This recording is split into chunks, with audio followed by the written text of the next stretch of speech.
everyone, and welcome to The Explainer. If you are stepping onto a college campus for the very first time, man, you are stepping into a completely new world. Today, we're going to equip you with the ultimate survival manual for your first year. And specifically, we're focusing on exactly what you need to know to absolutely crush Course 888231. We are going to totally transform how you handle the massive mountain of information coming your way. Because let's be real, the strategies that got you through high school, they just aren't going to cut it anymore. Just look at this quote. It's a bit of a reality check. Success requires extensive work on your own, with far less structure than high school education. I mean, your professors genuinely do care about your progress, but no one is going to manage your time for you anymore. There are no bells telling you to switch subjects, and no teachers checking your backpack to see if you actually did the reading. It is 100% up to you to build that structure. So, how exactly do we build it? Well, here is our agenda for today. 1. Managing time and distractions. 2. Mastering active reading. 3. Highlighting do's and don'ts. 4. Proven note-taking methods. And finally, 5. Reviewing to retain knowledge. All right, Section 1, Managing Time and Distractions. Let's dive right into this first crucial step, which honestly happens before you even crack open a book. Let me ask you this directly. Do you actually know your own reading speed? A lot of first-year students fall into this giant trap where they kind of just guess how long studying is going to take. But honestly, for typical textbooks, the average student takes about 4 to 5 minutes just to get through a single page on a normal read-through. And remember, that doesn't even include the extra time you need for highlighting or taking notes. So if you don't know your pace, managing your schedule is pretty much impossible. Okay, here is a super simple math formula you can literally use today. Pick a 5-page section of your 888231 textbook, one with a good amount of text. Set a timer for exactly 5 minutes and just read normally. When the timer goes off, check how much you finished. Take that amount, let's say you read 3 pages, and multiply it by 12. Boom. That gives you 36 pages an hour. Now, when your professor hands you a massive 50-page chapter, you know for an absolute fact it's going to take you about an hour and 20 minutes to read it straight through. No more guessing. But here's the catch. That reading pace only applies if you're actually focused. You've got to find a quiet, uninterrupted space. Distracted reading is literally just wasted efficiency.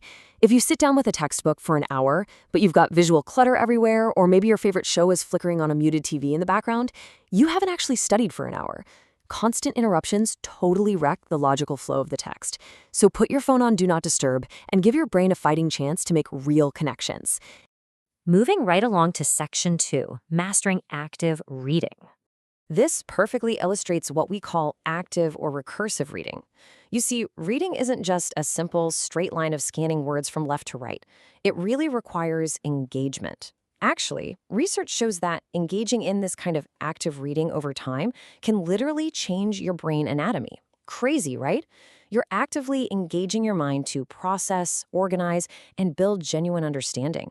To do that, you'll want to break down these 6 fundamental processes: accessing prior knowledge, asking questions, inferring and applying meaning, learning new vocabulary, evaluating what the author is saying, and finally, applying it. Think of this as a continuous circular loop. You do these things as you read, and then you use those exact same skills all over again when you reread. Okay, Section 3, Highlighting Do's and Don'ts. Time to enter the danger zone for a lot of freshmen. We need to dismantle a really bad high school habit right now: coloring entire pages neon yellow on your very first pass. Seriously, put the highlighter down. Instead, you want to develop what's called a highlighting cadence. That just means employing a regular pattern where you read a page or two completely bare, no highlighting at all. Then, once you actually understand the context of what you just read, you go back and highlight only the absolute most important material. So here are your ground rules. First, don't over-highlight. Keep it to brief, punchy phrases. Second, always base your highlights on your actual reading goals. Are you trying to organize, emphasize, or remind yourself of something later? And here is a massive pro tip. Use your professor's lectures, the course objectives, and the syllabus structure as clues for what to mark. For example, if your instructor for 88231 constantly talks about cause and effect during class, we'll use a specific color to highlight those exact relationships in your textbook. Let the course objectives be your cheat code. All right, Section 4, Proven Note-Taking Methods. We've managed our time and read the text actively. Now let's capture that information. The absolute most crucial takeaway right here is to completely stop acting like a frantic court reporter. If you try to transcribe every single word the speaker utters, you're just going to end up with hand cramps and literally zero actual understanding of the material. Instead, your goal is to distinguish the main ideas from the supporting details. Basically, you're building out potential study guides as you go. And the really beautiful thing is that there's no single correct way to do this. Let's compare two totally different styles. First, you've got the formal outline method. This is highly structured, using indentations to move from big picture concepts all the way down to tiny details. It is amazing if you're a rigid list-based thinker. But alternatively, we have visual mind mapping. If you're a visual learner, put your main idea right in the center and draw connecting lines to supporting concepts radiating outward. The whole point is to find the method that actually fits how your unique brain works. Or maybe you'd prefer one of the most famous and effective systems out there, the Cornell method.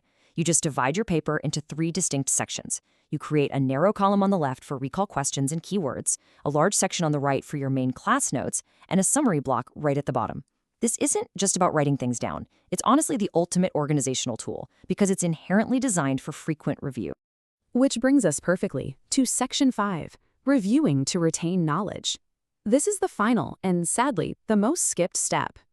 I'm just going to drop this startling statistic right here and let it hang in the air for a second. 60 to 75%. Yep, according to the Ebbinghaus forgetting curve, that massive number represents the amount of material most students will completely forget within just 2 days if there's no active engagement. Think about that.